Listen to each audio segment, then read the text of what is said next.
E aí, para quem já pensou em ter o próprio negócio, a gente sabe que o começo pode parecer um baita labirinto, né? Hoje, a gente vai desvendar juntos as estruturas de negócios aqui no Brasil. E para fazer isso, vamos seguir a história de uma empreendedora, que vai ajudar a iluminar as decisões mais importantes. É uma análise essencial para transformar uma boa ideia em algo real, sólido e, claro, seguro. Pensa na cena. Surge aquela ideia genial, com potencial enorme. Mas aí vem a dúvida, né? E agora? Como é que se dá o primeiro passo? De que forma é possível transformar essa ideia numa empresa de verdade sem colocar em risco o patrimônio pessoal? A resposta, olha, começa com a escolha da estrutura certa. Então, para responder essas perguntas de um jeito bem prático, a gente vai acompanhar a jornada da Sofia. Ela é uma empreendedora fictícia que vai passar pelas mesmas decisões que qualquer pessoa quando começa um negócio no Brasil. A história dela vai servir como um guia, sabe? Para iluminar as escolhas que talvez precisem ser feitas nesse caminho. Bom, a jornada da Sofia começa exatamente aqui, com aquele sonho de transformar uma paixão em negócio. E a primeira decisão dela, que talvez seja a mais crucial de todas, é justamente essa: definir como se estruturar legalmente para ter sucesso e, claro, proteção. No comecinho, naquela empolgação toda, a Sofia decide, vou começar sozinha. É o caminho que parece mais rápido, mais direto, né? Mas, como ela vai descobrir logo logo, também é o caminho que traz os maiores riscos para o patrimônio dela. Olha, a estrutura mais simples de todas para quem começa sozinho é essa aí, o empresário individual. O que isso quer dizer? Basicamente, não tem diferença entre a pessoa e a empresa. A própria Sofia, como CPF dela, é o negócio. Não existe uma separação legal, isso tem consequências bem diretas. E aqui a gente consegue ver de forma bem clara o maior risco dessa estrutura. Repara que não tem nenhuma parede separando o patrimônio pessoal da Sofia do patrimônio do negócio. E sabe por quê? Porque legalmente eles são a mesma coisa. Isso significa que, se a empresa tiver dívidas, os credores podem ir atrás dos bens pessoais dela para quitar tudo. A regra é essa e é bem clara. Não tem separação. O patrimônio pessoal responde pelas dívidas do negócio. O ponto mais importante para entender aqui é o seguinte: como empresária individual, a responsabilidade da Sofia é ilimitada. A casa, o carro, as economias, tudo, absolutamente tudo, pode ser usado para pagar as contas da empresa. É um risco gigantesco que precisa ser pensado desde o dia 1.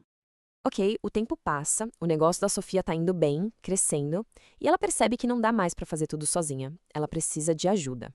E aí entra um sócio na jogada, trazendo novas habilidades, talvez um capital. Só que essa nova parceria também traz um novo pacote de decisões legais para tomar. Sabe como é, né? A tentação de começar logo, sem burocracia, só com um acordo de boca ou um aperto de mão, é enorme. Essa parceria sem registro formal é o que a lei chama de sociedade em comum. Parece ágil, parece fácil, mas os perigos que ficam escondidos aí são bem grandes. E esse exemplo aqui é perfeito para entender o conceito. Pensa numa barraquinha de cachorro-quente, com duas pessoas dividindo o trabalho e o lucro. Mesmo que não tenha nenhum papel assinado, aquilo é uma sociedade. Para os outros, para a lei, ela existe de fato e, claro, gera responsabilidades. Nessa tabela, a gente vê a diferença crucial. De um lado, a sociedade informal, que não tem registro, não tem uma personalidade jurídica própria e, o mais importante de tudo, a responsabilidade dos sócios continua sendo ilimitada. Do outro lado, a sociedade formal, aquela registrada, que cria uma nova entidade, a tal da pessoa jurídica, que aí sim pode proteger seus donos. Olha que interessante. Numa sociedade informal, tem uma regrinha chamada benefício de ordem. O que é isso? Se o sócio da Sofia, por exemplo, toma uma decisão sozinho e causa um prejuízo, o patrimônio dele é usado primeiro para pagar a dívida. Só depois, se não for suficiente, é que o patrimônio da Sofia entra na conta. É uma proteçãozinha mínima, mas no fim das contas, o risco geral continua altíssimo para todo mundo. Beleza, a Sofia entendeu os riscos e decidiu que precisa de proteção de verdade. Ela quer construir uma espécie de muralha legal entre os bens dela e o negócio. E a boa notícia é que a legislação brasileira tem opções para fazer exatamente isso, tanto para quem empreende sozinho quanto para quem tem sócios. Vamos dar uma olhada em como essa proteção para o empreendedor individual evoluiu. Antes de 2021, tinha a tal da ERELI. Era uma opção, mas era complicada. Exigia um capital social mínimo bem alto. Aí a lei mudou, a ERELI acabou e surgiu a SLU, a Sociedade Limitada Unipessoal. Uma solução muito mais simples e acessível. E aqui está a grande virada de chave. A estrutura que era a mais robusta e segura, a sociedade limitada, que antes precisava de no mínimo 2 sócios, agora pode ser aberta por uma pessoa só. Isso é uma revolução. Significa que a Sofia pode ter a empresa dela sozinha e, ao mesmo tempo, ter o patrimônio protegido. Então, seja como o SLU, com a Sofia sozinha, ou como uma LTDA, com o sócio dela, essa é a estrutura mais comum no Brasil. E o motivo é bem claro: a responsabilidade é limitada. A regra geral é que os sócios só respondem pelas dívidas da empresa até o limite do valor que eles investiram, o famoso capital social. Então, a principal vantagem é essa aqui. A sociedade limitada cria um verdadeiro escudo. O patrimônio da empresa é uma coisa, o patrimônio pessoal dos sócios é outra, completamente diferente. Se o negócio não der certo, os bens particulares, como a casa da Sofia, em princípio, estão protegidos. Ok, agora que a Sofia e o sócio dela escolheram a segurança da LTD, eles precisam entender umas regrinhas de ouro que comandam essa relação. É algo que vai além de só assinar o contrato social. É para garantir que a parceria seja saudável e segura para todo mundo. E olha, essas regras são importantíssimas. Por exemplo, um sócio que sai da empresa que vende suas cotas, ele continua responsável por obrigações antigas por até 2 anos.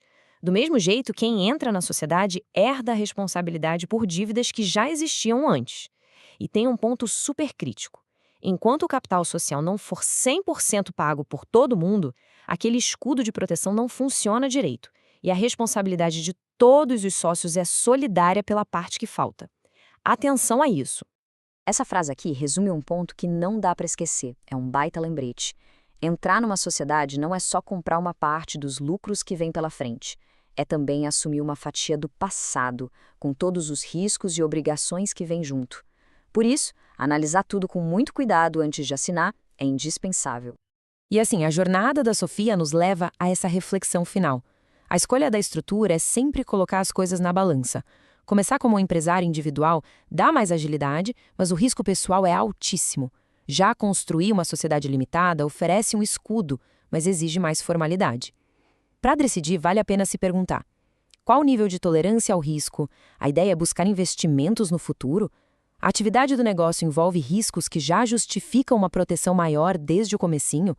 Entender essas nuances é o que vai definir o caminho mais seguro para o negócio.